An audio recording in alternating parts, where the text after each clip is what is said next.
Pe ruinele celui de-al doilea război mondial, o nouă ordine se ridica în Europa de Est, una impusă de la Moscova.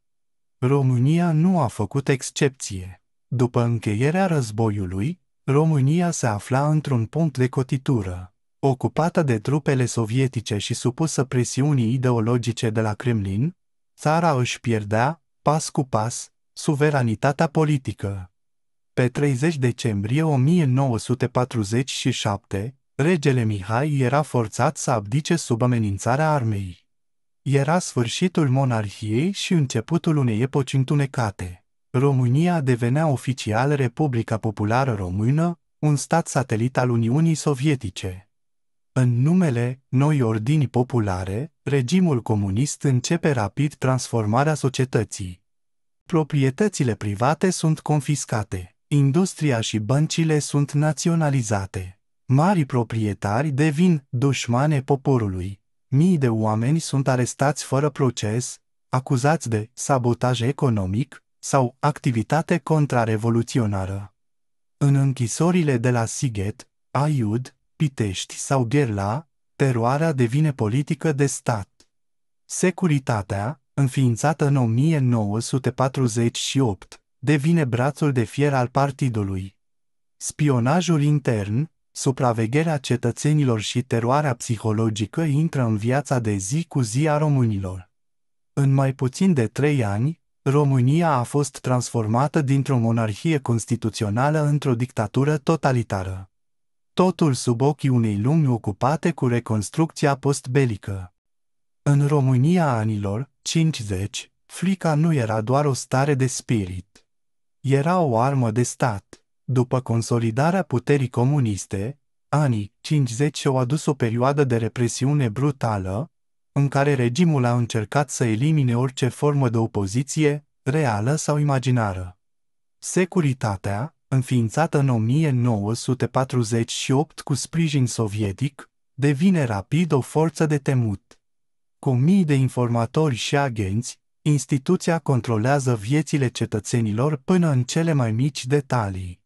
Oricine putea fi arestat pentru o glumă, o vorbă spusă greșit sau o simplă suspiciune. Dușmanul de clasă era peste tot, în sat, la fabrică, chiar în familie. Epurările au lovit intelectualii, preoții, țăranii înstăriți și orice om care gândea diferit. În 1951, regimul organizează una dintre cele mai mari deportări din istoria României. Peste 40.000 de oameni sunt ridicați noaptea din casele lor și deportați în Bărăgan, un pustiu în care statul îi abandonează fără apă, fără hrană, fără adăpost. Motivul: probleme de siguranță națională, adică suspiciuni nefondate, legături cu Occidentul sau pur și simplu refuzul de a colabora cu partidul. În același timp, regimul lansează un alt proiect masiv, colectivizarea forțată a agriculturii. Țăranilor li se confiscă pământul, uneltele, animalele. Cei care se opun sunt etichetați ca chiaburi și trimiși la închisoare sau deportați. Foamea devenise o realitate zilnică. Rațiile erau insuficiente, iar producția agricolă scădea pe măsură ce frica creștea. În spatele zâmbetelor afișate în ziare și paradele oficiale, viața reală era marcată de lipsuri, umilințe și o frică constantă. România intra într-un deceniu al tăcerii forțate, în care cuvântul libertate dispăruse din vocabularul public. O nouă față, aceleași metode. Sub zâmbetul tânăr al lui Nicolae Ceaușescu, un nou capitol se deschidea, aparent luminos, dar construit pe promisiuni fragile. În 1965, după moartea lui Gheorghe Gheorghu Dej, Nicolae Ceaușescu devine secretar general al Partidului Comunist Român. La început, promite reforme, deschidere și modernizare. La scurt timp, Ceaușescu surprinde atât populația, cât și lumea internațională, refuză participarea României la invazia Cehoslovaciei în 1968, condamnând public acțiunea Uniunii Sovietice. Occidentul îl aplaudă. Românii încep să spere într-un comunism mai blând. Pentru o clipă, părea că România se rupe de sub jugul Moscovei. În realitate, Ceaușescu începe să-și consolideze propria dictatură. Cultul personalității crește de la an la an. Portretul lui apare în școli, fabrici, pe străzi. În ziare, este numit geniul din Carpați. În case, însă, oamenii încep să șoptească, din nou, cu grijă. În paralel, Ceaușescu forțează industrializarea țării cu o viteză uriașă. Se construiesc fabrici, combinate și uzine în toate regiunile. Planurile cincinale devin obsesie. Agricultura este mecanizată pe hârtie, dar lipsurile încep să se simtă. Totul pentru progres, dar la ce cost? Urbanizarea accelerată schimbă fața României. Sate întregi dispar, transformate în orașe de beton. Blocurile gri devin noul simbol al omului nou, muncitorul disciplinat, ascultător, modelat de partid. În ciuda eforturilor de modernizare, noile orașe sunt lipsite de identitate, iar fabricile, de eficiență. Economia este subordonată ideologiei, nu realității. Epoca de aur nu era decât o iluzie bine ambalată. În spatele discursurilor despre progres, începea să se adune umbra crizei. Oficial, România era o țară a progresului. În realitate, era o țară a lipsurilor. Pentru românii de rând, viața în comunism însemna așteptare, adaptare și supraviețuire. De la sfârșitul anilor 70 și mai ales în anii 80, raționalizarea alimentelor și a energiei devine normă. Se stătea la cozi ore întregi pentru pâine, lapte, carne sau ouă, și nu de puține ori, fără garanția că mai rămânea ceva. Aveam bani, dar nu aveam ce cumpăra. Aveam muncă, dar nu aveam lumină. Aveam școală, dar nu aveam adevăr. Apartamentele erau reci iarna, iluminatul se oprea la ora 22, iar gazul sau apa caldă funcționau cu întreruperi. Oamenii învățaseră să trăiască, din puțin, și să păstreze aparențele. În același timp, cenzura controla totul, de la cărțile publicate, la spectacole, muzică, ziare sau programele TV. Informația era filtrată, modificată, cosmetizată. Trecutul era rescris, prezentul glorificat, iar viitorul dictat de partid. Cultul personalității lui Nicolae Ceaușescu atingea cote absurde. În școli, copiii învățau poezii despre tovarășul. În fabrici, se țineau întâlniri de muncă revoluționară. La televizor, 90% din program era cu și despre Ceaușescu și Elena Ceaușescu. Ceaușescu era prezent în viața noastră de la grădiniță până la pensionare. Nu puteai scăpa de el, nici măcar în vise. Și totuși, chiar și în tăcere, românii rezistau. Umorul subversiv, bancurile politice și ironia deveniseră forme de terapie colectivă. În spatele ușilor închise, oamenii râdeau, uneori în șoaptă, alteori cu teamă, de absurditățile regimului. Cultura a oferit un spațiu discret de rezistență. În teatre, literatură, film sau muzică, artiștii strecurau mesaje codificate, critici fine, aluzii curajoase. Uneori erau opriți, alteori reușeau să treacă printre rânduri. Viața în comunism era o luptă tăcută, nu împotriva unui om, ci împotriva unei întregi minciuni colective.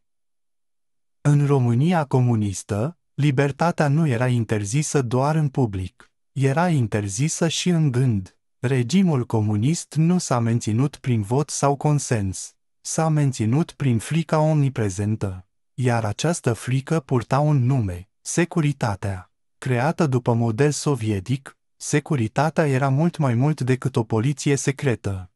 Era o rețea de control psihologic, un sistem care transforma vecinul, colegul, uneori chiar un membru al familiei, într-un informator.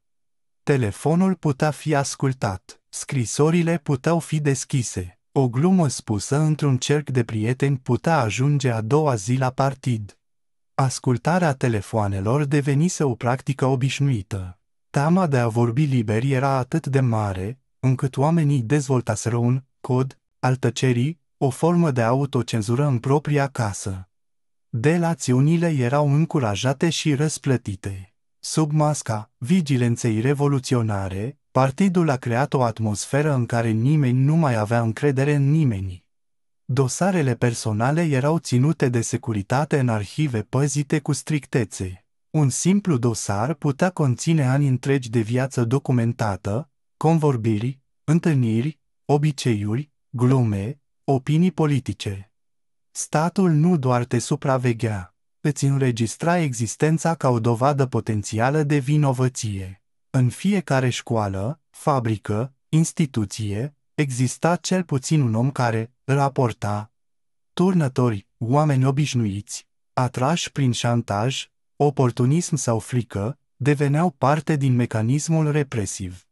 Și astfel, intimitatea devenise un lux. Adevărul era ceva ce se păstra în gând, nu în cuvinte. Un banc politic spus greșit, o critică rostită într-un moment nepotrivit, putea distruge o carieră, o familie, o viață. În România anilor 80, liniștea nu era o formă de pace. Era rezultatul unei frici colective, bine întreținute. Totul părea stabil, dar fisurile erau adânci, iar sub tencuiala lozincilor se ascundea un popor pe punctul de a exploda. Anii 80 aduc cu ei declinul ireversibil al regimului Ceaușescu, după ce România achită în totalitate datoria externă în 1989, prețul plătit de populație este uriaș, foamete, frig, întuneric și tăcere forțată. Criza economică devine o realitate zilnică. Alimentele sunt raționalizate drastic, energia electrică este tăiată ore întregi, iar produsele de bază lipsesc. Oamenii ajung să trăiască la limita subzistenței. România era singura țară din Europa unde oamenii mureau de frig în case, în timp ce liderii vorbeau despre sacrificiu și demnitate. În paralel, Ceaușescu își construiește visul megalomanic, Casa Poporului, un colos inutil, în timp ce spitalele nu aveau medicamente, iar elevii scriau teme la lumina lumânării. Dar frica începe să cedeze în fața disperării. În 1987, la Brașov, muncitorii de la uzinele Steagul Roșu ies în stradă, cerând pâine și dreptate. Se strigă pentru prima dată în public, jos Ceaușescu. Manifestația este înăbușită cu brutalitate, dar ceva s-a schimbat. În Brașov s-a spart gheața. Din acel moment, regimul nu mai putea opri ce urma. Decembrie 1989, Timișoara. Protestele împotriva evacuării pastorului Laszlo Tox declanșează o revoltă populară. Armata deschide focul. Mor oameni nevinovați, dar Timișoara rezistă. În câteva zile, scânteia se extinde în toată țara. Pe 21 decembrie, la București, Ceaușescu încearcă să țină un discurs în fața mulțimii adunate cu forța. Dar ceva neașteptat se întâmplă, oamenii huiduie. În acea clipă, frica s-a rupt, și cu ea, și zidul regimului. Pe 22 decembrie, regimul se prăbușește. Nicolae și Elena Ceaușescu fug cu elicopterul de pe acoperișul Comitetului Central. Sunt capturați la câteva ore distanță, judecați sumar și executați pe 25 decembrie 1989, într-o cazarmă din Târgoviște. După 45 de ani de dictatură, România își recăpătase vocea. Dar nu și liniștea.